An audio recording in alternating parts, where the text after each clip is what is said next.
Welcome to Mama's Playground. Thank you, everybody, for tuning in for another episode of Mama's Playground. So, what's going on? We are on our third week of back to school. I don't know, how long do we say back to school? The first month, probably. I feel like... Yeah. I think once we go to like 90 days, then we won't say that anymore. Maybe 3 months. Once the car line gets better, then that's when we stop saying back to school. And I don't think it's going to get better. I don't know. I've been waiting, thank God. Like, so far, nothing but like for a tardy email for Luna, because this morning was... You know, it's like from this time to this time, the little ones, then the older ones, then the older ones, and then the siblings, and then you get there a little bit late and you're stuck in between all of those. The traffic. Yeah. But everything else is good. How many WhatsApp groups are you in right now? No ones. No, I am only on 3. Thankfully, only on 3. It's the same ones. It's just for Noah's class, for my little one's class, then Jacob's class, and then a jujitsu chat that I have for the jujitsu that they do after school. Okay, that's it. That's 3. I'm in. Oh my God, I can imagine. One dance academy, the other one no, because they do it through email. And then Luna just made the dance team. I am so excited. Of the school? Yes, for the school. Okay. So she's a baby pantherette. Oh. And it was great. It's been emotional couple of days because... You know, we always say, oh, I'm so proud of you. I'm so proud of you. But the fact that I saw her work hard and practice and... Oh, they made her a choreographed dance? So last year they had the tryouts, right? But I didn't even... When I saw the video, I'm like, oh, no, Luna's not ready for this. She had just finished baseball. She had not been in dance for a year or two. So I'm like, oh... I don't know. She's probably going to be like running all over the place. Bases. Yeah. So I'm like, not yet. So then I said, let's do a year of dance. I got put you in another dance academy, which she's been doing it for the past year. And we see these traits and these things that our kids have every day and how they're evolving. And for her, I just noticed this about her. There was a step that she couldn't do, like a back bend. This was probably in January.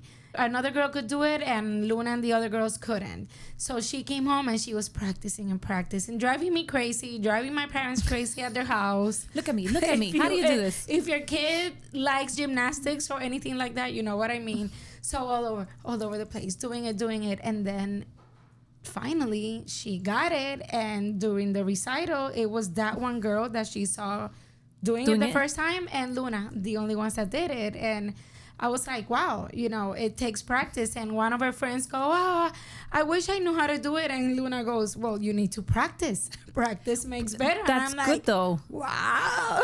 Well, that's good because she had like a challenge, I guess. Yeah. And she kept going after it and she did it and she made the team. She made it. So then for now, these tryouts, when I saw the video again, I'm like, okay, I think you can do it now. And she practiced. And then on my way there, to the school that day, I'm giving her, it's okay if you don't make it, there's always next year, and it's not like you're not going to be dancing, you're still in the other academy, and blah blah blah, you know, giving her the in case you lose, oh my God, get picked. And she gets tears in her eyes that she didn't do it. And then that morning, her ex-teacher, she sent me a text, Luna made it, and they announced it like in the whole school, the names of the girls. And did any of her friends get on it? So that was the thing that after I was so excited, I'm like, wait, I didn't hear, for example, Emma, who's a beautiful dancer, and they didn't call her.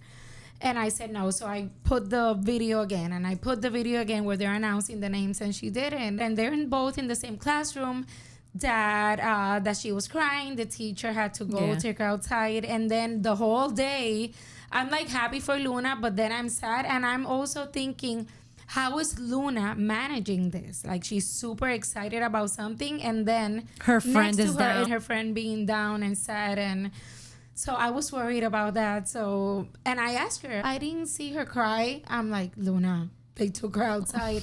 Mom, I don't know, but I am going to talk to her. She was too happy, maybe. Yeah. She didn't even hear her name when she got called. Her. It was the other kid saying, Luna, they mentioned you. Anyway, nada. So now I'm in that chat, and I'm super happy for that. And then I made Room Mom, so that's gonna be another chat plus the chats in you Class wanted to Dojo. you want to be like in chaos. You just I'm purposely a masochist. exactly. No, but the timing of things. I was with my mom, and that day I had so many things to do, and my dad was calling me that he needed me to turn in a job, and then we were having our WhatsApp audio meetings for the podcast. So it was just a lot of things, and then I get the call, "Hey, you're Room Mom." I'm like, "Oh shit!" Right? Wait a second. I did sign up, and I'm happy. Like, bring the challenge. So hold on, you're Room Mom, and does that mean you have to get on like these WhatsApp chats, and be like the leader and everything as to like, hey guys, tomorrow there's this. Remember, you got to bring $20 tomorrow. Hey Yeah, guys. pretty Oh much. no, you see, no, thank you. But it's two of us. It's two of us. Okay, so you at tag least, team. Yeah, tag team back again. Yeah. Because the Room Mom that we have, she's been so on it. Like last year, so Jacob is in a class where for the next 5 years, as long as he's in the same school, obviously they stay together, right? It's the STEM program. And the Room Mom, Do they take kids out and bring people? so they brought in 4 new kids just because 4 people left the school.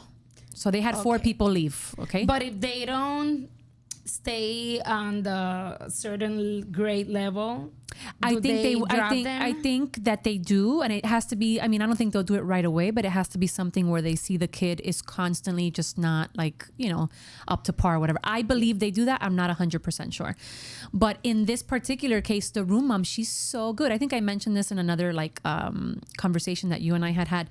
She's always on it. Like if there's she keeps us in check, which is amazing. She works a full-time job, not like at home. She's like at an office.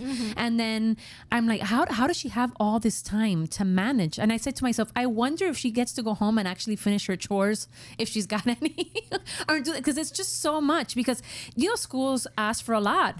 It's like Yeah. an event, and then the STAR test is coming up, and make sure that they study and that they have this. Entonces, the teachers are giving you the rundown as to like what to expect for the week, but then she's also going into the chat and reminding everybody again. You know what I mean? So it's like, I don't know, it's a lot of work. Not that I'm opposed to a lot of work. It's just it's a lot. The thing is that now I go to bed and I wake up and I have messages from different chats at 10:30. People don't you don't stop, and that's what happens. And people are going to expect you phone. to answer. Yeah. Because let's just say, and I've seen it, now is obviously we've been in school longer and my kids are, getting older. And now I realize how the world of parenting can be school wise, because I never even imagined it. I remember you and I had this talk when you had all this drama going on back in the day with Luna and her friends and the moms. And I was like, Darlene, that's just so weird. And then later you were like, you see, I told you. And it's true. It's like people get on the WhatsApp chats, and then you have the parents that are like constantly on the WhatsApp chat asking questions or on it. And then the ones that never answer. And then they come like a week later and go, I'm a little bit late, but yeah. And then they answer like last one. And then it's just so many different personalities in this one chat.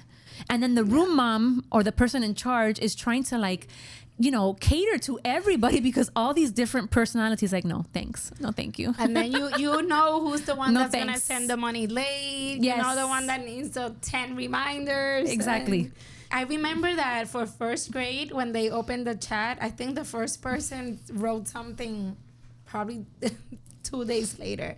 But I feel that this school year started like boom, boom, boom, boom, boom, boom, Yeah. boom, boom, boom. I'm like, we've spent already like $500 and we're on our everything. second, third week.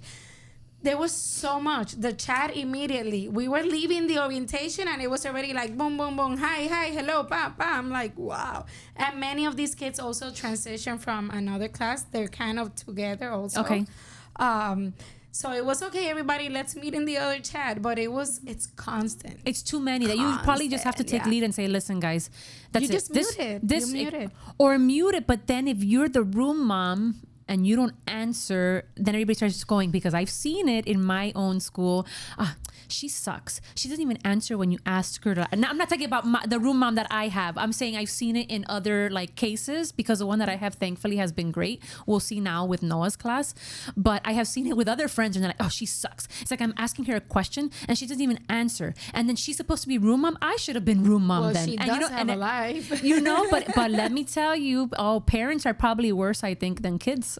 Well, in my case, 2 moms that know me, they're like, you're gonna go for room mom, right? So I feel good. I'm like, I've been nominated. Yeah, but you know somebody, you're gonna nominated. You can't please everybody. This is like the political world, like politics. You can't. I just do my best. All I have to do is just be the messenger between the teacher, between the parents, and then just make sure that everybody's notified of everything, and it's gonna be great. I did it 1 year and I really liked it. You have done this before. I'm such an expert. I'm such an expert. I'm the expert room.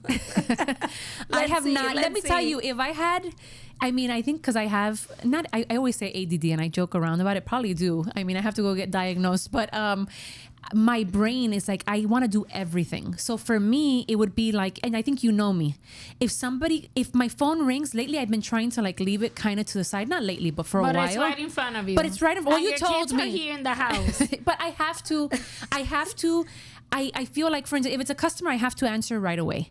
And then lately I have been saying to myself, no, like you need to, my problem is not knowing what the priority is. Mm-hmm. So if I had like 5 different WhatsApp chats of 2 different kids, like, classes, then plus I'm room mom over here, plus jujitsu, plus this, I think I'd go berserk. I think I would be up till 3 a.m. still messaging, looking at things. And then our chat of the podcast. And then, it's just like how many WhatsApp groups? A lot of events coming up, and I'm excited. Luna will be dancing in some of those. We'll go watch her. You tell us, so the boys can go cheer her on. Are they in clubs right now?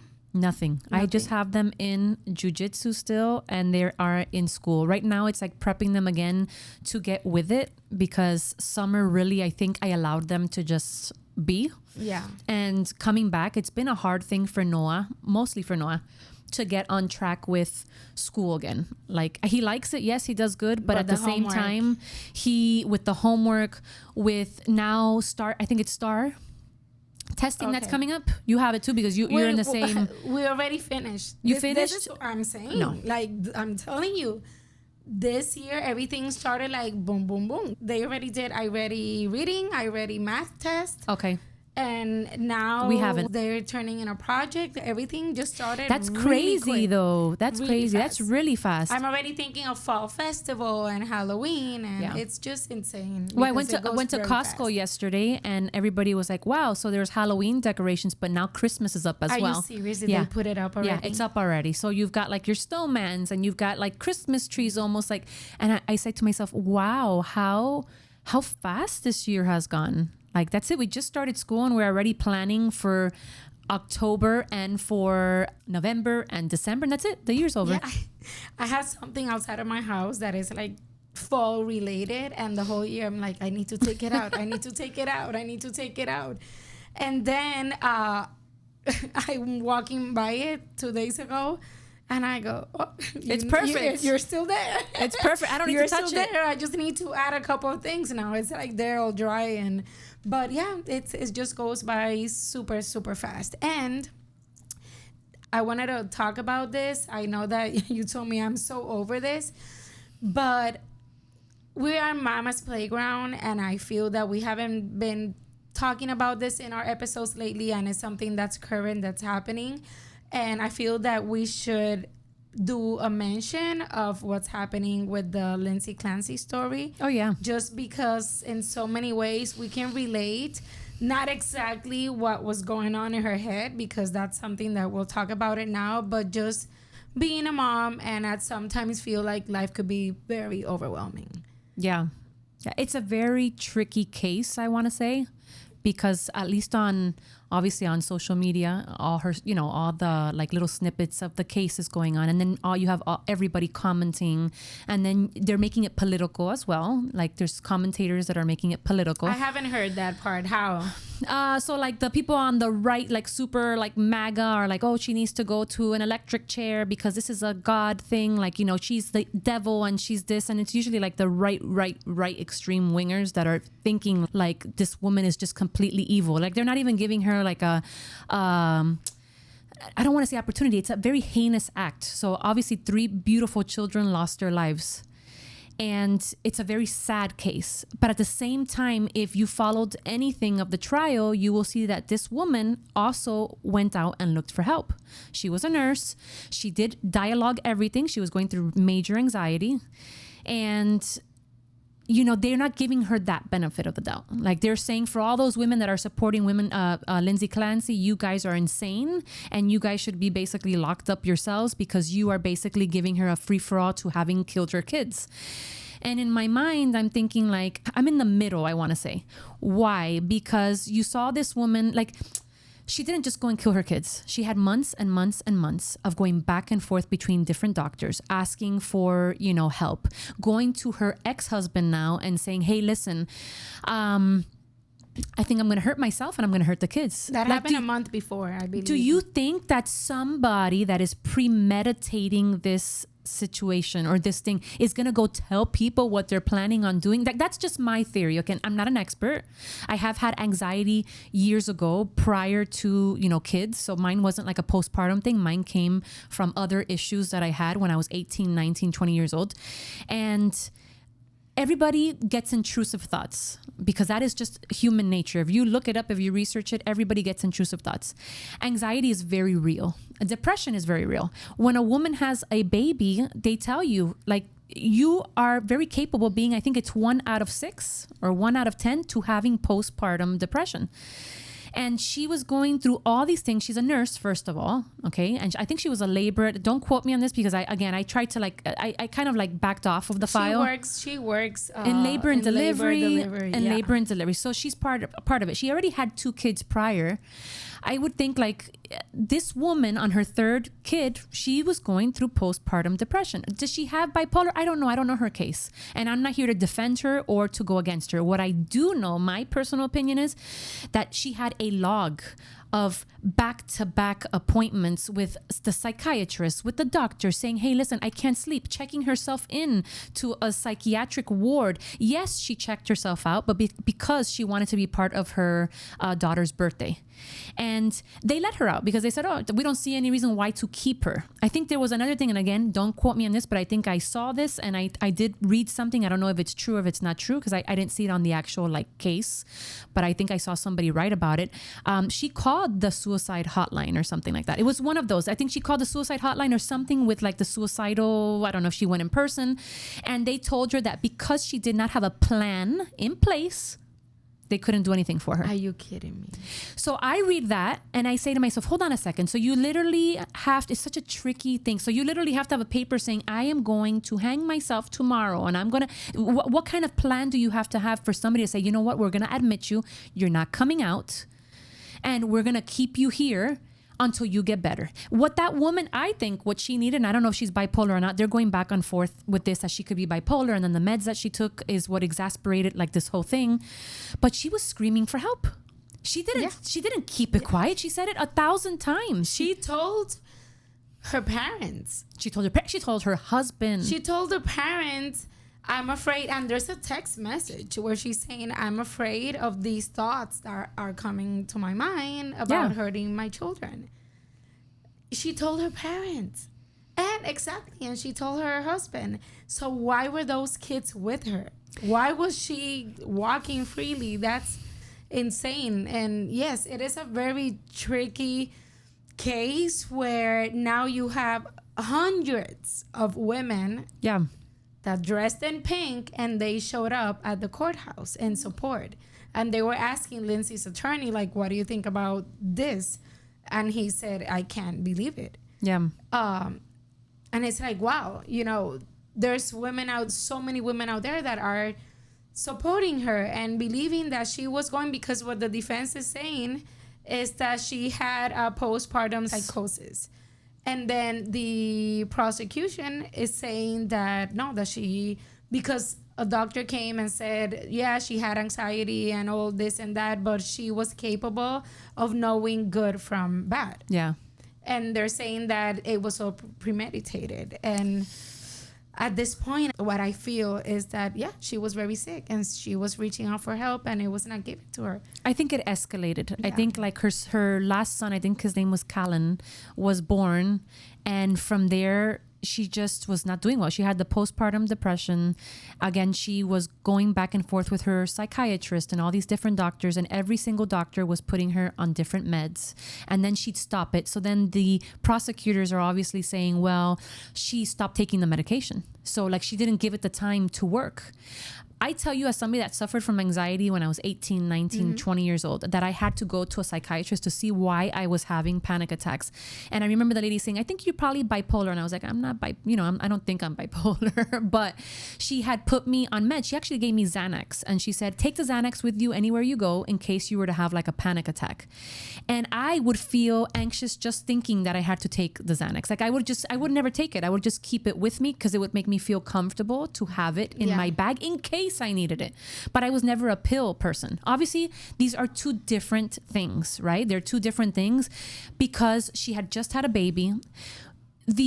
Well, she was going through anxiety. Horrible, but it was after her baby, and you know your hormones are all over. I believe after the second baby, and she had two. Was it after the second one? She had two complicated births. Okay. The first one was very bad. This is according to the testimony of her ex-husband. That one I saw on YouTube, the whole thing. So apparently during the first one, there was a problem. She was bleeding a lot. The second one, I don't remember what it is that he said because this is my brain lately. But he said that it was way worse. Okay. And then she was having anxiety because she had to go back to work. I guess her maternity leave was only 3 months. And she did not want to go back to work because she didn't want to be separated from the kids, which is very ironic right now. Yeah. So a lot of the problem that she had, the mental problems, is because she didn't want the anxiety, that she didn't want to be away from the kids and go back to work. And I'm not saying whether she's guilty, whether she's not guilty. I do know, obviously, 3 kids lost their lives. So obviously that is a heinous, it's a heinous crime in itself. Supposedly she is the one that said she did it. But then you have everybody online going with the conspiracies that I don't know if it's true or not. When you start looking at certain things, even doctors and nurses, people that are in the healthcare profession have been saying that they feel that she was set up. And I'm thinking, okay, why? So then I start when I started researching. But she accepted that she's. Yeah, she accepted it. Set her up for what? So when they did the whole trial thing and they when they were talking about the details of the day that all happened and they took her in, her body temperature was like at 82 degrees. And supposedly, not supposedly, but when your body temperature is that low, it's because it's like a person that's been sitting dead in the water, in ice cold water for I don't know how many hours. And so the whole thing was that he came home from being sent to go to CVS to get medicine. And when he came back, it was literally 30 minutes. They were saying, how did her body temperature drop so low, right? Like so fast. So they're accusing him. So they're not accusing him because on trial, they're not. This is not even being brought up that I know of. Nobody has said, "Oh, he has something to do with it" at all. On the contrary, I read something online. Yeah, about a bunch of people are saying it because now, which is what we were. This is part of the episode that we wanted to mention. It's like everybody thinks they're the jury now. So everybody thinks that because all they have to do is grab the phone, open the app, look for the news, and then just start throwing opinions without knowing that there's people that could get hurt. Or you don't know what the heck you're talking about. So, but now everybody knows, everybody's a jury now. But that's what's happening. Yeah. So then when I told you that this has become a little bit political is we've got people like, let's say Matt Walsh. I don't know if you know who Matt Walsh is. Okay, so there's things that I agree with him on certain things. I don't agree with everything. And he said something the other day that made me so mad. I was so mad. He went on and I was like, this is such a dangerous comment for you to say, because he went on saying, this is like not the best of opinions or something like that. I have to find it. He said, moms who do something like this, they were just finding an excuse or something like that. Like he said something like if it was so nonchalant and like she literally just wanted to do away with her kids because she didn't want to give up her life.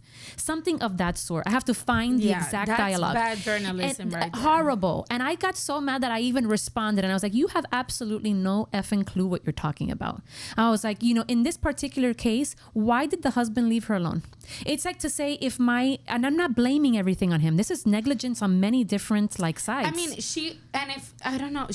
she's accepting that she did it, I'm just trying to figure. She accepted she did it. Yeah, so I'm trying to figure out where the whole body temperature change and people questioning, how things happen. I mean, she's not covering for anybody. No, that's what I'm saying. But they're saying that because so the whole conspiracy or the theory behind everything is that because she was so out of it, the perspective or whatever that a lot of people online are getting, a lot of women too, even men, it's not just women. I've had men reading comments of theirs saying first of all, my wife did go through postpartum psychosis. One guy, I saw a comment. He said, he was responding to Matt Walsh in this case. He said, you have no clue at this moment what you are talking about. This is very dangerous for you to say. He's like, and I usually agree with you on a lot of things. Again, this is a right winger. Matt Walsh is very on the right side of politics. This guy says, my wife went through psychosis. He's like, and what did I do? He's like, I never left her a day by herself with the kids. I made sure that woman got rest. I made sure that woman went to where she needed to go, that I went with her to the doctor's office. It's like, I never left her alone with the kids. It was that bad. And that's the truth. If Benjamin ever came to me and said, you know what, I am not feeling like myself, and I am seeing not just one episode, but I'm seeing months of anxiety, down, nervousness, looking for pills to calm themselves down, going to the doctor, looking for answers, telling me, hey, Monica, I don't feel good. I feel like I'm going to do something crazy. I feel like I'm going to do something crazy to the kids. Oh my gosh, of course you're not going to leave the kids with him. Do you think that I'm on the contrary, I'm going to take mom, dad, take the kids and outside of the house, and I'm going to deal with my husband and see how I'm going to help him. Exactly. It's my husband. Yeah. I asked the same question to Fabian when I heard about this. I said, what would you do? And he said, yeah, I would take the kids somewhere. That's one of the first things I heard about the case. And that she was trying to look for help, and she spoke to her parents and her husband, and I'm like, why were the kids with her? We've heard a lot about postpartum depression, but lately, especially because of the case, now we're hearing a lot of the postpartum psychosis. I can't say the word. Psychosis. So I was curious. I'm like, I want to make sure that I know the difference. So I looked for it online, and I want to read it in case any one of you that's listening that's feeling the same way I was. I'm like, what's the difference? So postpartum depression is a common and prolonged mood disorder involving sadness, anxiety, and exhaustion that affects daily functioning. I think I'm still in postpartum. But it's very common, Darlene. It's such a common thing. Psychosis is a rare, severe psychiatric emergency featuring a sudden break from reality, hallucinations, delusions, and extreme mood swings requiring immediate medical hospitalization. Hallucinations. And they were saying that when she woke up, this doctor that was there, that she said, I was hearing voices in my head, a male voice telling me to do what I did. Yeah. I call it the devil. Yeah.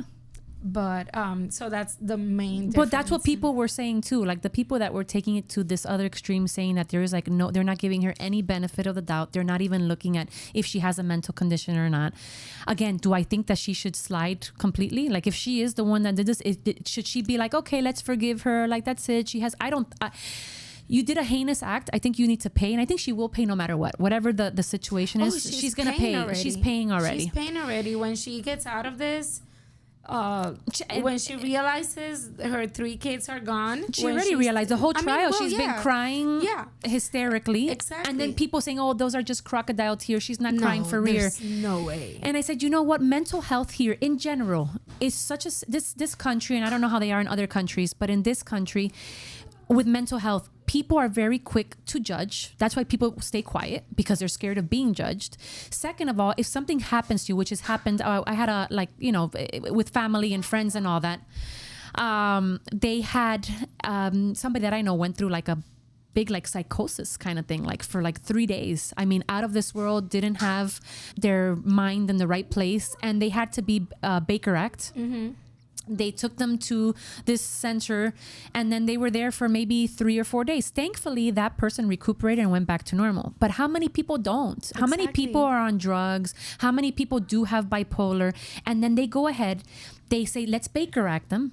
They leave them there for 3-4 days, and then they're back on the streets again. I know this has nothing to do, it does, but it doesn't. It's not about postpartum, but it's just that we're not taking these things seriously. And this woman had a whole dialogue with all her doctors of how she was feeling. She was calling, she was anxious, she was this. And it was like, okay, let's up your meds. Let's up it again. Let's up it. I don't think anybody really took it so serious. I don't know if that's the word, or maybe they're too busy with other patients that this was just like, oh, you're fine. Look, she's talking normal. It's okay. It's just anxiety. Like take this pill. And then the other one saying, take this pill. And then the pills mixed together. Like, no, you know what? She should have stuck to the pot gummies. Yeah, something. The husband was asked, were you aware that she took pot bunnies that day? No.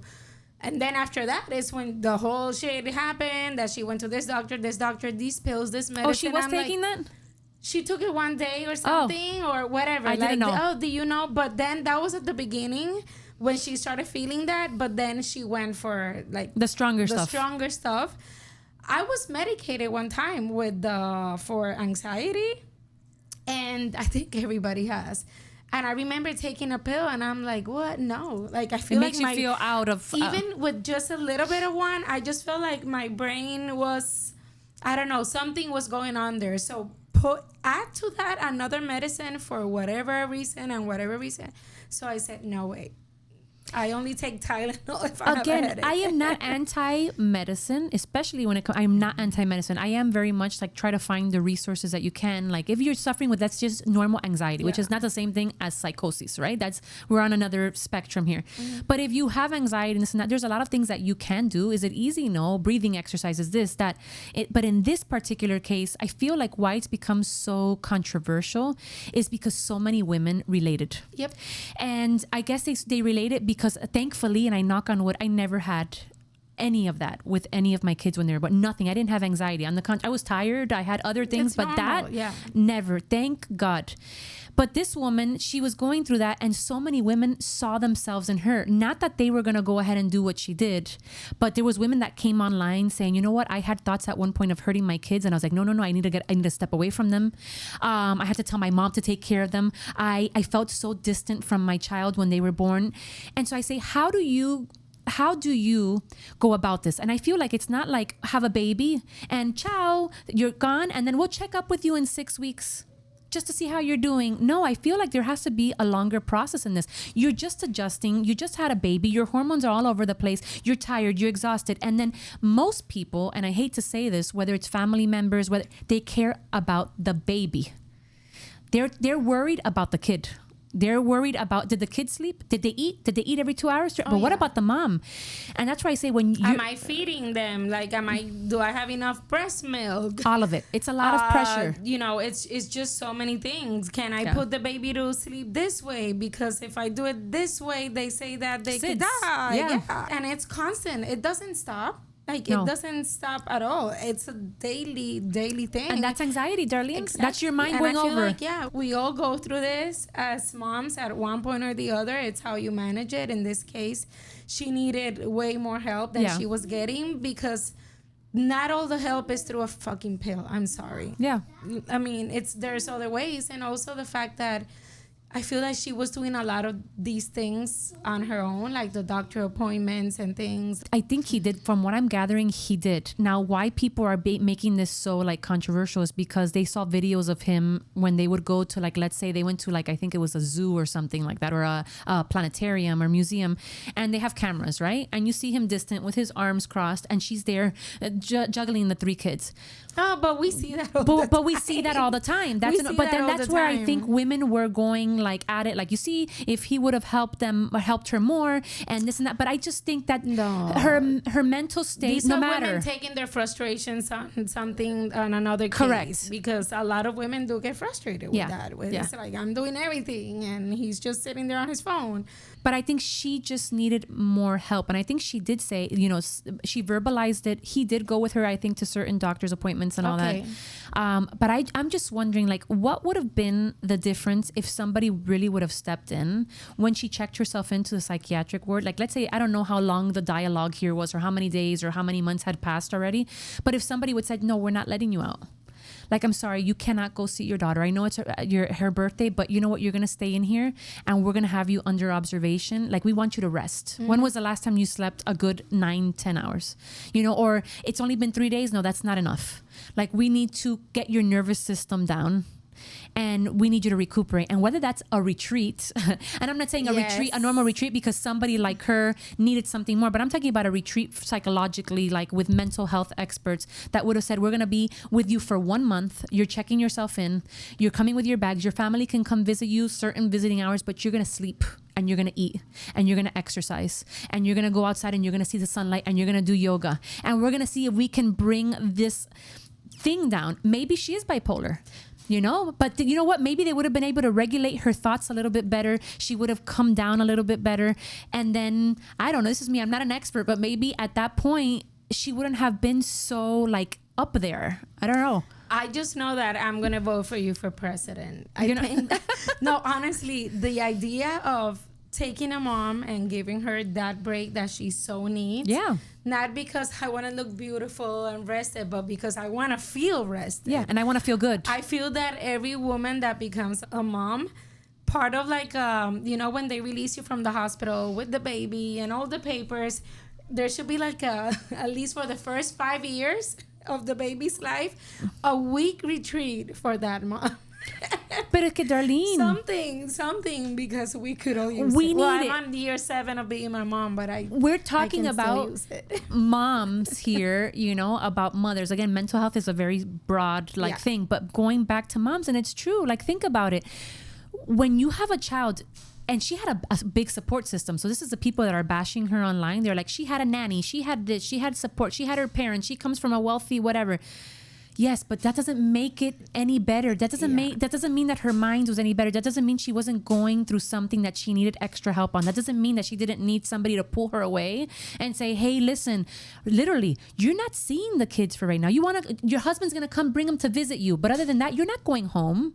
Like, I don't know what needs to be done. I'm not doing it like a punishment. Like, you're not well, you're not gonna see your kids. More like, hey, mama, you need, like you were saying earlier, you need some rest. We're gonna figure this out. Yeah.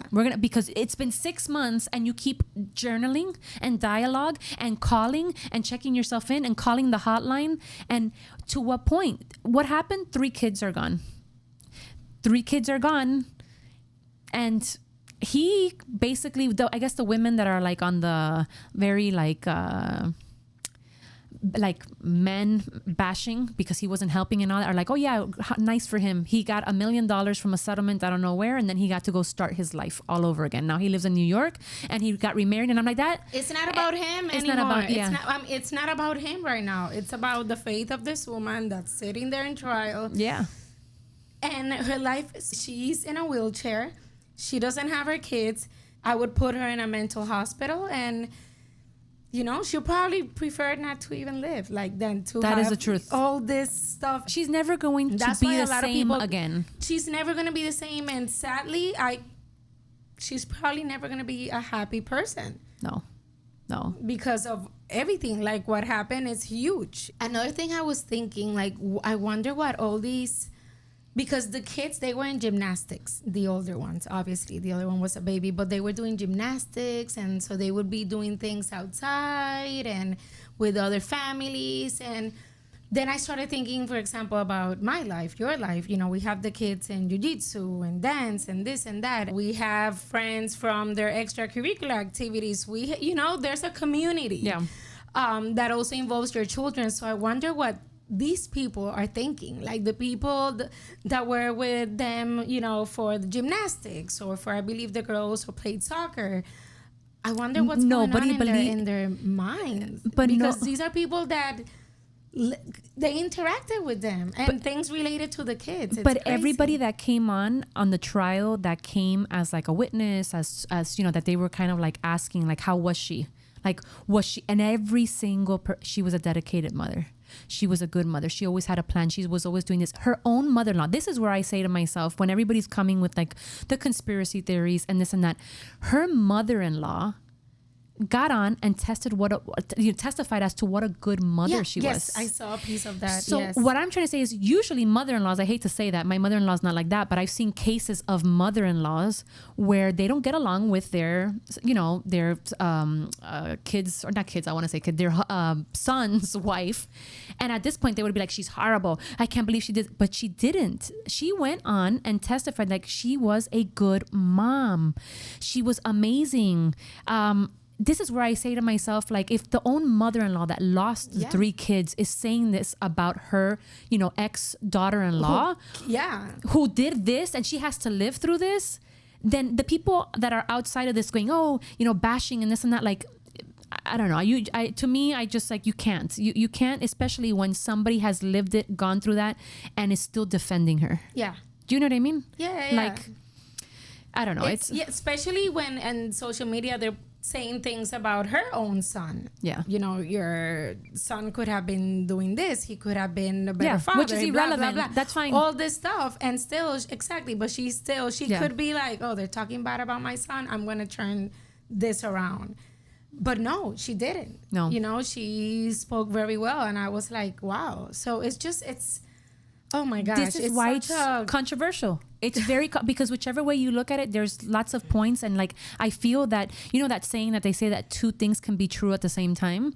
I think 2 things can be true at the same time. People are taking these women that dressed up in pink and showed up at the courthouse, and they're saying that they are evil, that they cannot believe how they're out there in support of her. And I'm like, they're not supporting what she did. What they're wanting support on is that they feel that awareness that women after they give birth need more check-ins. They need more help. This woman was, you know, again, crying for help, asking for help, and somehow it slipped through the cracks, right? And then 3 kids have lost their lives. So yes, one doesn't take away from the other. I just feel like we need more awareness, and we need to check in more. And you never know that friend, how they're doing. It's not easy. Like, like what you just said, the people that know her saying that she was such a devoted mom and always planning things, and that's you. Yeah. That's me. That's a lot of people, a lot of women that you're going to see. It could have been me. It could have been, and you never know. And that's why it's sad what's going on with social media, with people giving opinions. The same thing is happening with Paris Hilton, with Ariana Grande. Perez Hilton. People are be like, what's happening with Paris Hilton? No, Perez Hilton. So it's just like people are giving so many opinions, and everybody, again, like I said earlier, everybody thinks they're the jury. Some people think they're lawyers and they're defending their point till the end. But in the long run, it's about, you never know what's happening behind closed doors. You never know. We're human, and I've been in situations where I'm sad as hell for one thing or the other, and I'm just like swallowing my tears, and then I have to show up and smiling. How are you doing, darling? I'm doing wonderful. Bah, bah, bah, bah. And then I'm in the car like, that. It's things that happen. It's probably happened to you that are listening. So at the time of things like this, be careful judging. Regarding mental health, I feel that a lot of people that are going through one thing or the other, and there's got to be more than just prescribing medicine, because this is happening so much. This other woman, the actress that just passed away, oh my God, Hayden. Oh yeah, I never can pronounce her name. Yeah, so that's another thing. You know, she from was Heroes. Going through the same thing. Yes, from Heroes, and it was. I mean, they're not gonna have the results for a couple of weeks, but pretty much she got drugged. Yeah, not got drugged. She was taking something, and then she had an overdose, and apparently. And it's okay until when? Until when? Like, what other things can be done? Okay, you're going to say do yoga, meditate, work out, but there's got to be maybe more access. Many people that can't afford to go to a retreat or this or that, but more access to something that is more natural. than just going to the pharmacy and getting 6 bottles and you mix them together and then you want to have a glass of wine and that's it. No, and the healthcare unfortunately has gotten so bad in every sense of the way, right? Like now you don't even see the doctors, you see a PA, and the PA sometimes is great, sometimes not. The doctor doesn't know anything about you. I'm not saying that this is the case with her, but it's a lot, and I feel like you're just another number, right? And then they have to, and then in the case of the doctor, depending on the doctor, right? I will defend some of them.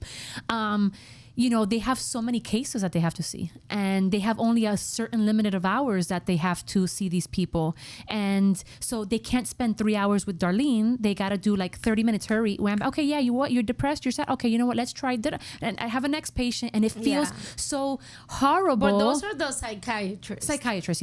Because I like therapists better because it's somebody that I feel that for 1 hour you're talking to a therapist. For sure. And that therapist is going to be taking notes. And when you start saying things, and I wonder if that did happen. Because if she confessed it to the parents and she to said her husband, did she ever mention it to a therapist that could have been like, whoa, that you want to hurt who? Because I know for a fact that everything is confidential unless you threaten to hurt yourself or somebody else. So I'm thinking that I didn't see the whole trial that she did not talk to a therapist, because that one therapist is the one that could have saved the kid's life aside from her family members that didn't come to the rescue. I was talking to somebody the other day, and they were telling me, I was talking about this Lindsey Clancy file because so many people are on the details and looking at it. And I just mentioned it, and the person says to me, I have a friend that has like a daughter or something like that, that she is like psychotic. I don't know, manic episodes she gets. And they're very scared that she's going to end up hurting somebody. And they have admitted her into these psych wards several times. And what happens 3-4 days later, she's out again. And they're scared to get a phone call that she hurt. I don't know who is it that lives with her in the house, but they won't keep them for very long. And so this is where I say, going back to the Lindsey Clancy thing, which again, we're talking about motherhood, right? But mental health can go into many different avenues in this country. And I don't know how it is in other countries. I can't say, but in this country, how long do they keep you in a psych ward for? So you're going crazy. You're losing your shit. You are about to do something heinous, and you're out on the streets. And I don't want to bring this up because then we're going to go off into another tangent, but it's just like the guy that did what he did to the Russian girl on the bus. Do you remember that news report of the girl? She was from like Yugoslavia, from Ukraine. Last year? From Ukraine. I think it was last year. Don't ask me because my time frame is horrible. Yes, and she gets on the bus from work. She's not even paying attention to anybody. Like that tore me apart when I saw that. She was just sitting there with her headphones, looking, and the guy goes behind her and does. Then later on, that guy was supposed to be, I mean, if on the whole like thing of like whether you're crazy or not, he's freaking crazy. He should have never been out, and he was out about. Could that have been avoided? Why was he on the streets? So what I'm saying is, going back to Lindsey Clancy, going back to mental this and that, we have an issue. And you know what? You know what's sad? We're talking about it today because this is a trial that has everybody's eyes like on it. But as soon as this trial's over, they give the conviction of whatever's going to happen here.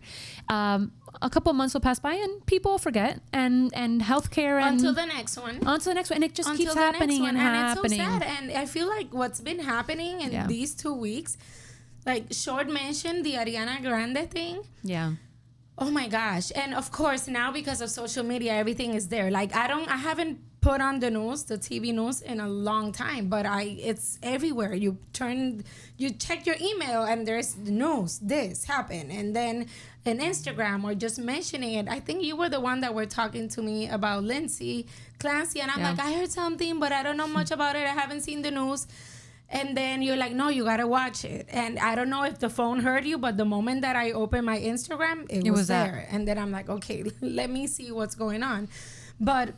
And then all I see is just people giving opinions left and right. Opinions. And I'm which like, is great. Fine, you could have an opinion. Which is the right what really happened? And that's when I go to the news. But then again, with the news, depends what channel you put it on. It's crazy. Yeah.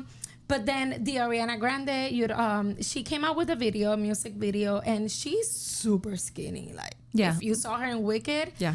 So she doesn't look I guess when she came out in Wicked, everybody, maybe it's part of the character. That's what I thought. She has to be extremely skinny.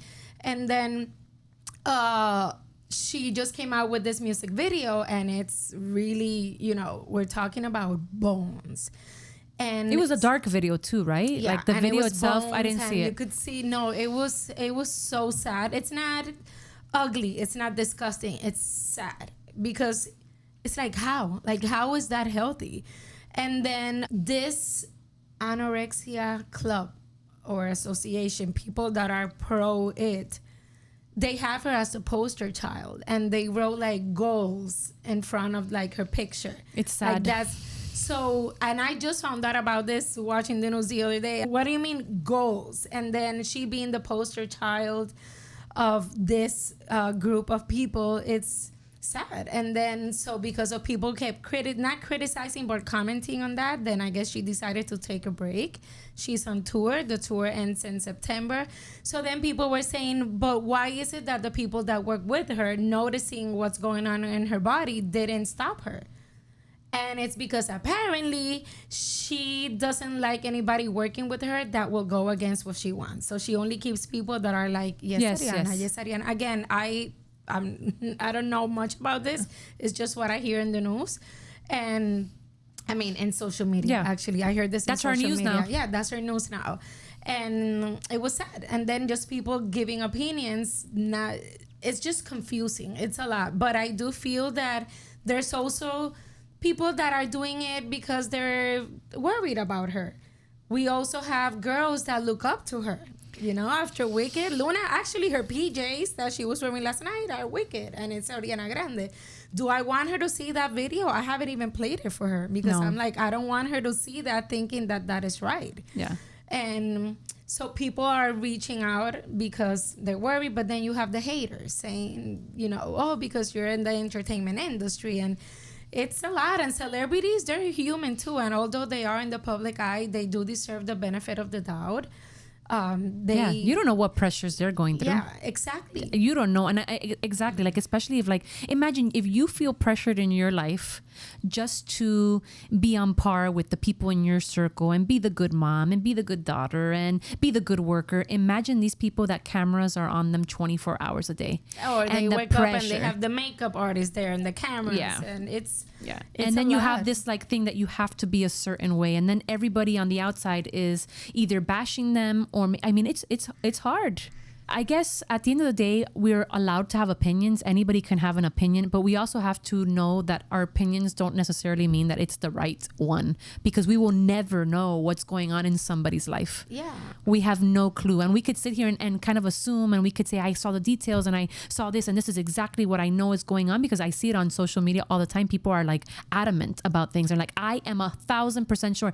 Maybe you're right, but you know what? We will never really truly know. Yeah. And we can, make a lot of ideas in our head, but until you really sit down and have a conversation with that person and actually talk to them yourself, you will not know really what's going in that person's head. No, exactly. Look at the other one, Paris Hilton. Yeah. Perez Hilton. Perez Hilton. That was another one. I didn't see too much what happened. I know he had a breakdown. I know that his kids got taken away from him and they're living with the mom. I think she got custody over them. And I don't know if he's checked into a psych ward or what. He is. So he lost it.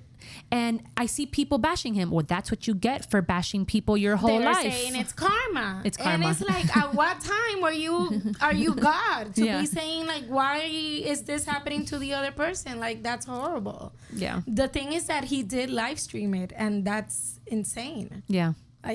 Yeah. A lot of people are losing their minds. That's and I think crazy. there's always people losing their minds. And there's going to be somebody else that's going to come and do it right behind him. Just to be a celebrity in a way and now everybody wants to be in the news, and now everybody can just go and do something stupid. Crazy. And then controversial. And then blame it on being sick, which in this case with Lindsey, I do feel that I do believe her. Sick. I do. Her life is destroyed already. So just put her in a mental hospital. She's going to be sitting there in her own thoughts. What is worse than that? To kind of like wrap this up, because we could sit here all day talking about this, and unfortunately I feel sometimes like what do I care, because nothing is gonna get nothing. Not that what do I care, I do care, and I hate to see that, and I hate to see women and other people in fact like going through these things and not getting the help that they need. But it's like at the end, what would be like, what do you think would help in this like particular case? Like if they said to you, Darlene, we're gonna give you charge, and we're gonna talk going back to Lindsey Clancy and postpartum depression and all that. After giving birth, what do you feel like a mom, like what should the healthcare system and what should be incorporated into after a person has a kid, like the steps taken? Like, should they be 6 weeks and, oh, I'll see you in 6 weeks. You're fine. Okay. Yeah. Just call me if you have anything. Make sure that the baby eats every 2 hours, but other than that, like, should there be more check-ins? Should there be more, you know what I mean? Like what would you think? So, for example, there's a hotline, a suicide hotline where people call if they're there. But then what about, and maybe there is one out there, I don't know, but maybe a hotline or just a place where you can go. Forget about, I don't have health insurance. I have to wait 2 months for an appointment, because that happens when you're like, okay, I found a therapist. When is my appointment? Okay, 2 months from today. It's And that stops people also from going to find it. It's like, oh my God, I'm never going to find somebody. It's going to be too costly. What I would do, not everything has to be like, call us if you want to end your life, you know, or if you're having those thoughts, right? But something more approachable, something that everybody can have access to. So maybe free therapy. I would do free therapy. Hey, there's free healthcare in Europe, free education. Why can't the government get funds to pay these therapists or these centers and just have people come in a walk-in basis? Controlled somehow, or maybe have different community centers. In the community centers, which most of the time they're empty unless you rent it for a birthday party, just a room where on a weekly or even daily basis somebody can come in and say, I'm going through this, I'm going through that, and then just assign that person to somebody. I don't know. I think that if that was accessible, imagine a teenager going through things and has thoughts in his head and doesn't want to talk to his parents about it, or grandparents or teachers or friends. So then they go online, and this is when everything goes haywire. Exactly. Or they know that they can anonymously go walk into a center where they know that once they go in there, they can get some help somehow. I honestly think like the same schedule that they have, like when you have a child and then they give you a schedule, for instance, like you leave the hospital 3-5 days later, depending how you gave birth, and then you go home with this brand new baby and everything just hits the fan. And it's like, okay, I have to remember that every 3 hours they have to eat. I have to remember that they have a doctor's appointment next week because they got to have their first vaccine or whatever it is that they're doing. That should be the same thing. I think there should be like a schedule in place, the same way that they have a schedule for the baby as soon as they're for the vaccinations, for everything. I just feel like things should be done the same way as for the baby, for the mom. And maybe they have a schedule going, I don't know. I know that nothing is going to change. Unfortunately, I hate to be such a Debbie Downer thinking that, but I do feel like this trial may awaken people to realize that new moms need more help. And it's not only washing the dishes and sending them soup and taking care of the baby for a few hours. Like, it's more than that. 1,000%. Yeah. And I feel like any woman that you talk to, whether she's been through, a postpartum depression or psychosis, or she hasn't had any of that, everybody will say the same thing. It was hectic. I was trying to get, together with this like little kid, like, or this baby. I didn't know what to do with them. I felt tired. I was exhausted. My neck hurt. My back hurt. My hormones were all over the place. Thankfully, I had my mom. Thankfully, I had my mother-in-law. Like, when they say it takes a village, it takes a village. Does. And on this particular case, again, this is another extreme because this was like far beyond just like a normal postpartum. But still, I feel like the check-ins, I feel like, I don't know, I feel like if they would have a program in place that as soon as you give birth, that nurses come and check up on you. They come and check up on you. How are you doing? How's everything? Don't worry, relax. Like, you're trying to breastfeed, you can't get the milk out. It's okay. It's okay. It is okay. And just little things, that maybe could have calmed somebody's mind. Again, I don't know if she had bipolar or whatever, but so many things that could have maybe avoided all of this. So hopefully this is something that we're not going to see again happen. Yeah. If you're listening to us and you're having some feelings of severe anxiety and anything that we've spoken, then get help. And getting help at because of what we're experiencing watching the Lindsey case, getting help is not just mentioning it one time to your family members or friends, but it's just proactively seeking help with a therapist before a psychiatrist.